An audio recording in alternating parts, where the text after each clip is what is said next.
Assalomu alaykum. Bugun 17-may 2025-yil.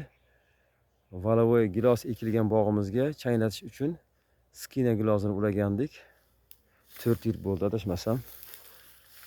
Skina gilos o'tda ham ko'p qo'rar ekan, lekin mayda bo'lib qolar ekan. Mana holati.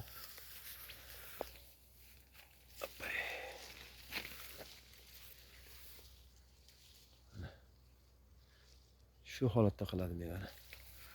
Mana bu tomoni ham mana.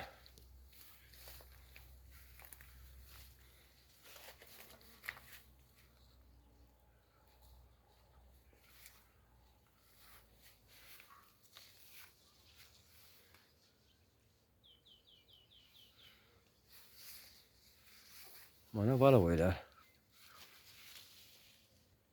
Valovoylar yirik. Shu chaynatuvchi borligi uchun menimcha valovoy yaxshi ishlagan.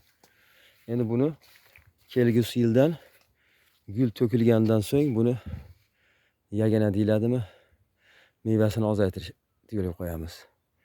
Shunda valovoy bilan bir xilda rivojlanadi mevasi.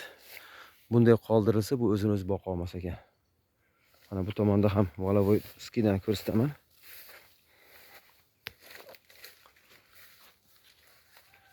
Mana agar uzoqdan ko'rinayotgan bo'lsa, mana hosil.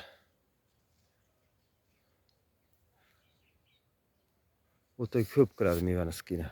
Faqat shu chaynatish uchun ishlatiladi, lekin faqat gul to'kilgandan keyin bu mevasini ozaytirish kerak ekan-da. Bo'lmasa o'zini o'zi boqa olmay qolar ekan. E'tiborlar uchun rahmat.